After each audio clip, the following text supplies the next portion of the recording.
তিনের 96 পৃষ্ঠার 4 দাগের প্রশ্নগুলো নিয়ে আলোচনা করছি।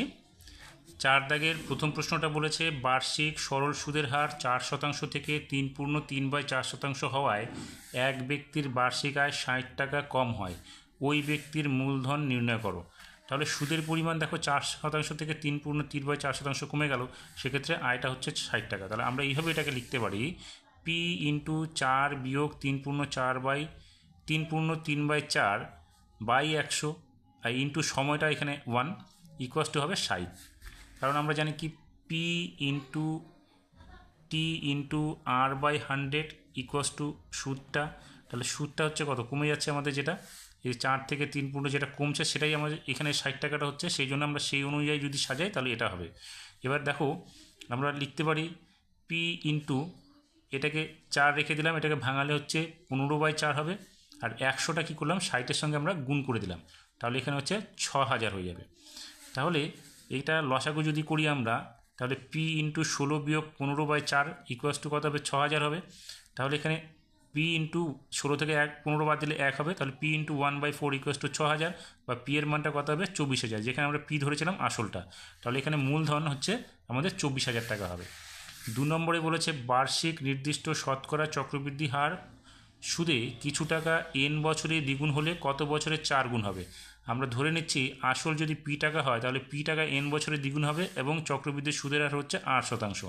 তাহলে দ্বিগুণ হয় কত বছরে এন বছরে, সেই অনুযায়ী আমরা লিখতে পারি P into 1 + r/100 to the power n equals to 2p।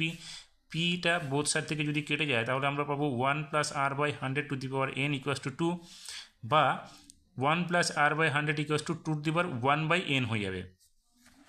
এবার আমরা আবার ধরে নিচ্ছি যে এক্স বছরে 4 গুণ হচ্ছে ওই পরিমাণ টাকাটাই, তাহলে আমরা লিখতে পারি P into 1 + r/100 to the power x equals to 4p। P both side থেকে সরে গেলে কী হচ্ছে 1 + r/100 to the power x equals to 4, বা এখানে দেখো 1 + r/100 এর মান আগে আমরা কি পেয়েছি 2 টু দি পাওয়ার 1/n, তাহলে এখানে আমরা 2 টু দি পাওয়ার 1/n এর পাওয়ার হচ্ছে এক্স ইকুয়াস টু 4, বা এখানে কী লিখবো আমরা 2 টু দি পাওয়ার x/n, এটা গুণ হয়ে গেল। তাহলে এখানে 4কে ভাঙালে 2 স্কোয়ার হয়ে যাবে। দেখো 2 to the power x/n R 2 to the পাওয়ার 2, তাহলে সেক্ষেত্রে আমরা যদি পাওয়ার দুটোকে সমান করে দিতে পারি, সেক্ষেত্রে আমরা লিখবো x/n ইকুয়াস টু 2, বা x এর মান বেরোচ্ছে হচ্ছে 2n, অর্থাৎ 2n বছরে সেই টাকাটা 4 গুণ হবে। 3 নম্বরটা বলেছে ax² + bx + 35 ইকুয়াস টু 0 সমীকরণের বীজদ্বয় -5 ও -7 হলে a ও b এর মান নির্ণয় করো।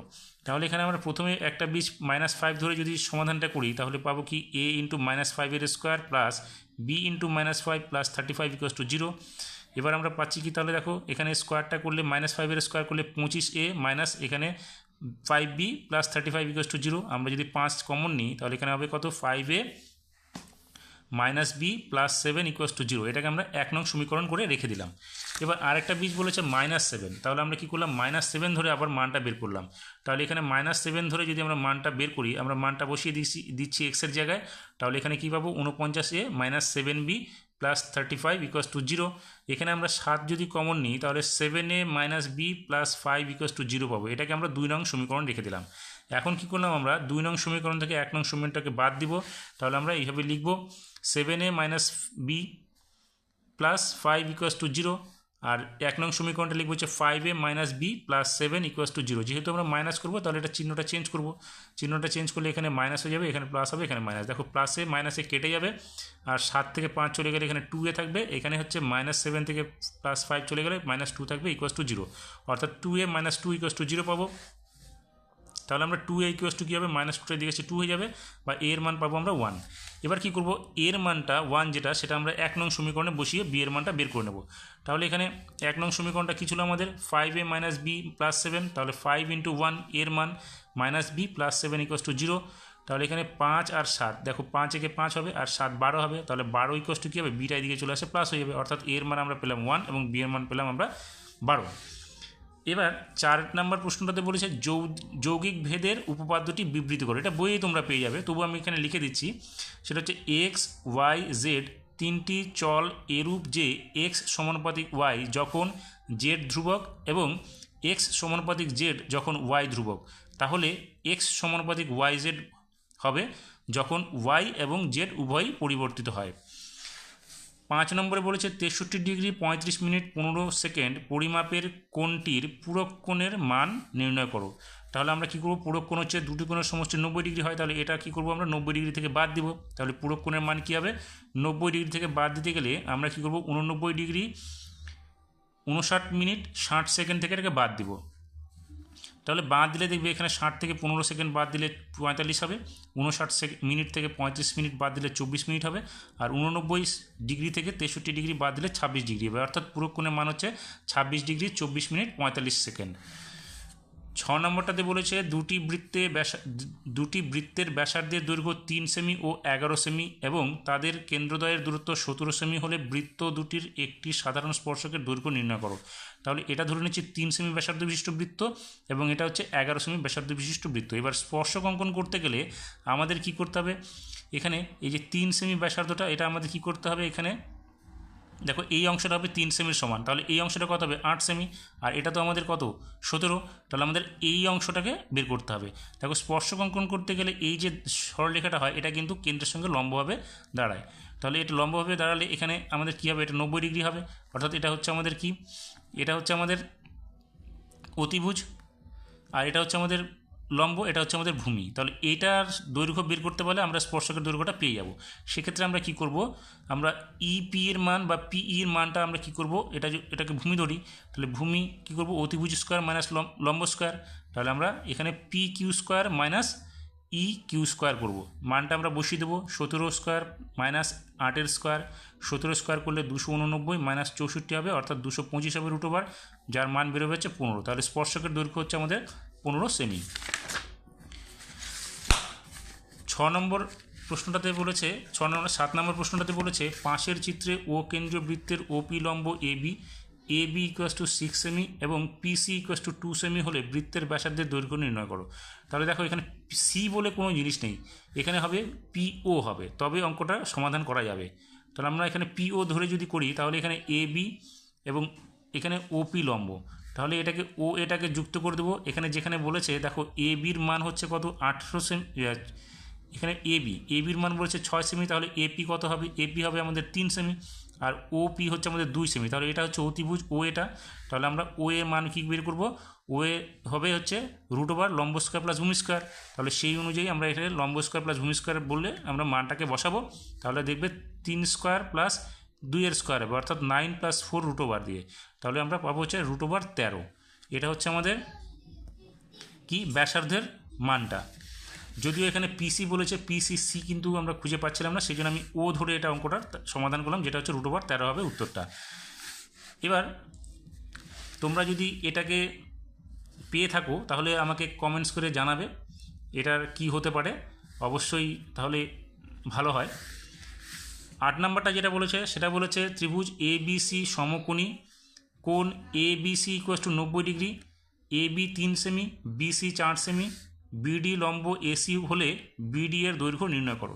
তাহলে এখানে এটা এবিসি এই কোণটা যদি 90 ডিগ্রি হয় এবং এবি মান এবং বিসির মান দেওয়া আছে, তাহলে এটা লম্ব এটা ভূমি, তাহলে আমরা অতিভুজের মানটাকে বের করে নেব এসির মানটা, তাহলে এসির মানটা কী হবে লম্ব স্কোয়ার প্লাস ভূমি স্কোয়ার, সেই অনুযায়ী আমরা 3 স্কোয়ার প্লাস 4 স্কোয়ার করলে আমরা মানটা পেয়ে যাব হচ্ছে 5, অর্থাৎ এসির মান 5 পাবো। এইবার আমরা কী করব, ত্রিভুজটার একবার ক্ষেত্রফল এটা বের করবো একটা লম্ব আর ভূমি ধরে, আরেকবার এটাকে ধরবো ভূমি এবং এটাকে ধরবো লম্ব, যেটা হচ্ছে বিডির দৈর্ঘ্যটা বের করতে বলেছে। তাহলে আমরা লিখতে পারি হাফ ইন্টু ভূমি বিসি ইন্টু এবি, তাহলে হাফ ইন্টু ভূমি ইন্টু উচ্চতা একটা ক্ষেত্রফল হলো, তার সঙ্গে আবার ওই ত্রিভুজটারই ক্ষেত্রফল যদি বের করতে যাই তাহলে এটাকে ধরবো আমরা ভূমি, এটাকে লম্ব, সেই অনুযায়ী লিখবো হাফ ইন্টু ভূমি ইন্টু উচ্চতা, অর্থাৎ এসি ইন্টু বিডি।